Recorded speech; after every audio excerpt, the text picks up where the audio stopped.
Welcome back to the Cossy Arsenal channel. My name is Cossy. Welcome back to a brand new video. This is your Arsenal Daily Transfer Roundup. We have run into the biggest stories that have happened around Arsenal in the whole day. And today we've got some big stories. We've got that clarification on Arsenal's first signing of the summer and the confirmation on Arsenal's second signing of the summer. Both stories reported by David Ornstein. We have a very big update on Benjamin Sesko, and Arsenal have some positive talks in terms of selling. We are talking Zinchenko, we are talking Lenny, we are also talking about the likes of Reece Nelson. All players could be leaving Arsenal as offers are now pouring in. Arsenal are looking at a new centre-back, and we've got a new name that is not Dean Huijsen, a new name that is not Jorel Hatter. Hit that button, subscribe to the channel as well. Let's dive into what has happened at Arsenal in the last few hours today. Let's start off with that big update from David Ornstein. He has actually confirmed and clarified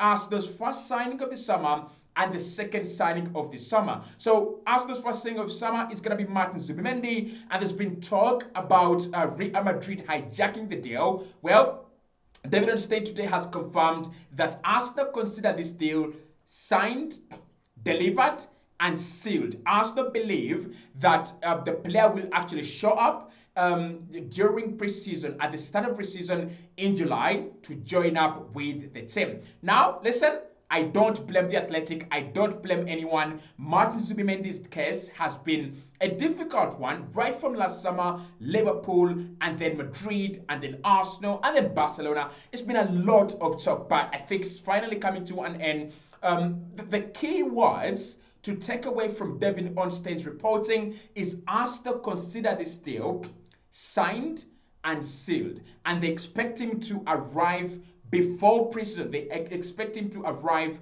at the beginning of the preseason so that we can actually prepare for next season. As well, the Athletic are saying that Real Sociedad are also considering this deal done and signed. They're not negotiating with another club, and they're not in talks with any other club. However, the one thing I want to say with release clauses is Madrid can go and activate the conditions in the release clause of the player, unless the release clause has been nullified, which as per my information, as per David Ornstein, as per Fabrizio Romano, they have not yet reported that the release clause of the player cannot be triggered anymore. So Madrid can trigger the release clause of the player, and everything could change right from there. But yes, Zubimendi is a big fan of Xabi Alonso, but nothing is changing. Player has had an agreement with Arsenal. He's had an agreement with Real Sociedad, and we expect him to be an Arsenal player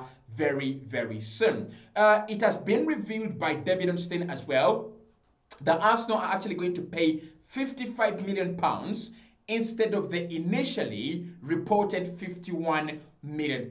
Now, this is why. Well, Arsenal had to pay £51 million in order to trigger the release clause of the player, which was £51 million.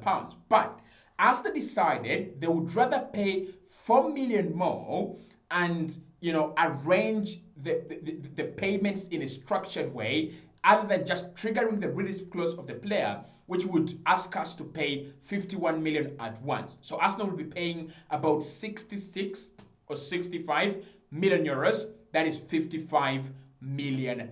The deal is done, signed, sealed, and delivered. Well, David Ornstein has also given us a very good update on what could be, or who could be, Arsenal's second signing of the summer, and that is going to be another Spanish player representing the Spanish national team in Kepa Arrizabalaga from Chelsea. Deal getting close. Arsenal are now working to trigger the release clause of the player, which is about £5 million.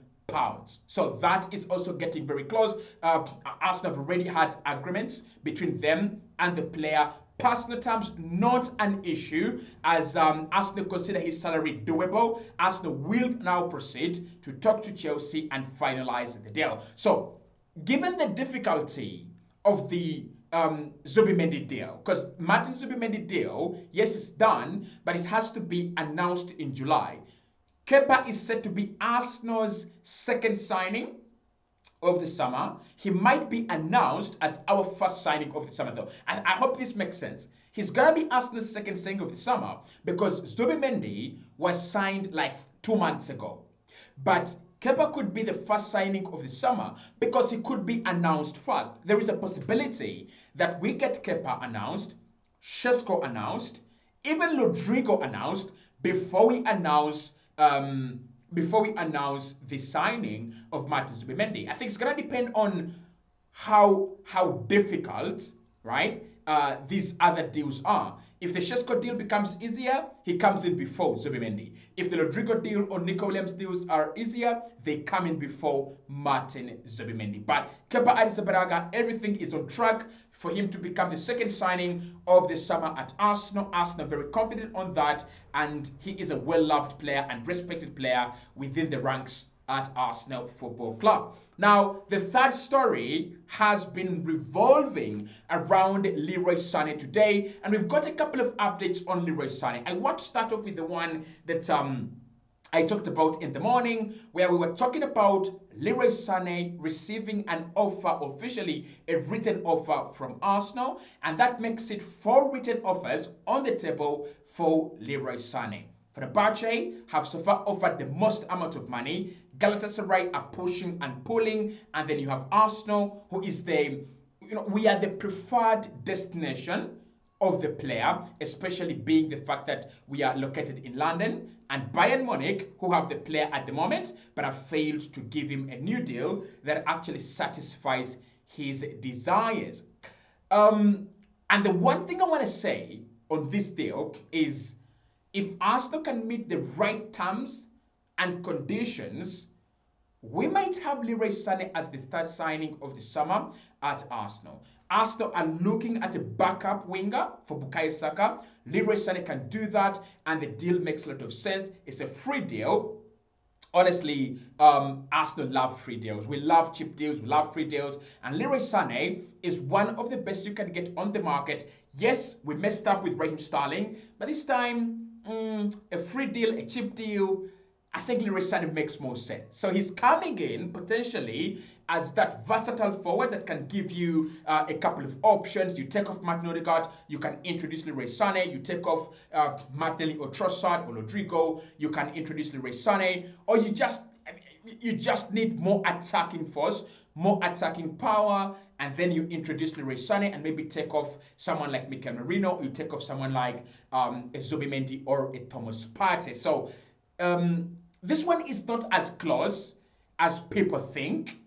And I also think that it is a little bit complicated. It's going to have to go through phases. The first phase is Leroy Sane really going to tell Bayern, it's time for me to go? If he can do that, right? If he does that, if he can do that, then that leads us to the second phase. The second phase then becomes, can Leroy Sane turn down the huge offers from Fenerbahce, from Saudi Arabia, to move to London? If he does that, of course, a couple of clubs are interested in him in London. We are told Spurs are there, but he doesn't want to go to Spurs, right? So do Arsenal have enough gravitational pull to lure him into our grasp? I think we do, but it's going to be about the money. The financial package as well is actually going to matter. It's not yet done, but it could happen very, very soon. Well, Benjamin Sesko talks are ongoing between Arsenal and Leipzig. They are continuing today as well, and it's been reported by David Onstein that this week Arsenal hope to get somewhere on this deal. But before that, Fabrizio has broken the story that Arsenal are in company of Al Hilal from Saudi Arabia, and they would love to sign Benjamin Sesko before the Club World Cup, which is the deadline today. So they are trying to sign Benjamin Sesko today. As far as we understand, Fabrizio has said Sesko doesn't want to move over there. He wants to stay in Europe and is prioritizing a move to Arsenal. That is what we know right at the moment. But Saudi Arabia is Saudi Arabia. They could give him an unsurmountable amount of money. They could give him an unprecedented amount of money. And if that happens, You never know. But let's wait for that deadline day for the Club World Cup transfers, and then we see if something could actually happen. But at the moment, don't be worried. Don't even feel threatened. The player doesn't want to go to Saudi Arabia. He wants to stay in Europe. He wants to stay in and around of Europe. Victor Gyökeres, Sky Sports have reported today that Manchester United have made initial contact through intermediaries to sign Victor Gyökeres, but Fabrizio says the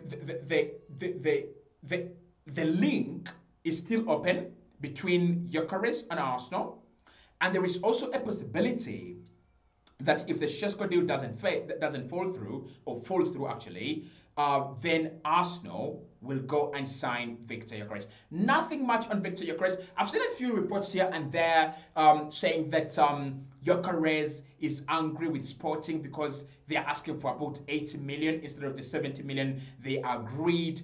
What I know is Arsenal have not made any bid, and Arsenal have not yet agreed a fee with Sporting. We have not discussed a fee with Sporting, right? Sporting have set their price at 65 to 70 million euros, and I believe a deal will happen at that exact price. David Ornstein still today has reported that Arsenal's winger situation is now zeroing down to 3 options: Rodrigo, Nico Williams, and also Anthony Gordon. These are the 3 players Arsenal want to select from, one who is going to join the club this summer. Rodrigo, according to Sky Sports, is being regarded and referred to as our top priority, but that is not the end. There is still a lot of work to do for Arsenal. If you're going to send Rodrigo, you're going to have to wait for the player to talk to Xabi Alonso, then you have to talk to Real Madrid, and a lot could happen in between. But apart from that, Rodrigo is number 1. Nico Williams is number 2, and Fabrizio reported that Arsenal are willing to meet the financial conditions of the deal, but the player is still reluctant, right? He has not shown any indication that he's willing to move to the Premier League or willing to move away from Atletico Bilbao for that case. Is that because of his brother? Is that because he loves Atletico Bilbao very much? We understand, according to I think it's Ben Jacobs, who reported that Atletico Bilbao are trying to give the player a new deal. So that is happening. Anthony Gordon, apart from Arsenal really wanting him, there's nothing that I can report on today. Unless anything develops, I will let you know on that. But Arsenal want a centre-back. Obviously, this is Mikel Arteta's Arsenal. Mikel Arteta's Arsenal. We always look at a centre-back. We always look at a centre-back. Like, I do not know one summer where Arsenal didn't look at a centre-back or a defender ever since Mikel Arteta arrived at the club. I can run you through history. 2024 in the summer, Ricardo Calafiore. 2023, Julian Timber, right? 2022, I think that was Alexander Zinchenko. No, yeah, Zinchenko arrived in 2022 together with Tomiyasu, is it? Did he come with Tomiyasu in the same summer? Yeah, I think. 2021, that was Gabriel Magalhaes, wasn't it? Right? Yeah, 2021, that was Gabriel Magalhaes. I think, did he have, I think Mikel had the summer of 2020. Well, didn't he? In the summer of 2020, that is when he got, Gabriel Magalhaes. In the summer of 2021, that's when he got Ben White, right? So every single summer, he must sign a defender. Doesn't matter whether it is closer to the end of the window or the beginning of the window, he will get a defender. And today, the Athletic are reporting that Arsenal are now seriously considering Mark Gehi at Crystal Palace. He's got 1 year left on his deal, which might drive the price a little bit down. This is a player that is currently starting for England. This is a player wanted by Manchester United, Tottenham Hotspur, Chelsea, Newcastle, and a couple of other clubs. I think there are a few bids here and there for him in January. In particular, I would say Newcastle, as far as I remember, and Tottenham. But Arsenal have made him one of the players that they want to sign. Of course, the player is saying, if I'm going to play in the World Cup in the coming years, I want guaranteed minutes. Am I going to get guaranteed minutes at Arsenal? That is a question Mikel Arteta can answer. Not me. Well, in terms of player sales, we've got some good news as well. AC Milan are interested in Alexander Zinchenko. They are also interested in Gabriel Martinelli, right? Fulham want to sign Reece Nelson on a permanent if a deal can be agreed with Arsenal. Hit the like button, subscribe to the channel as well. Talk soon.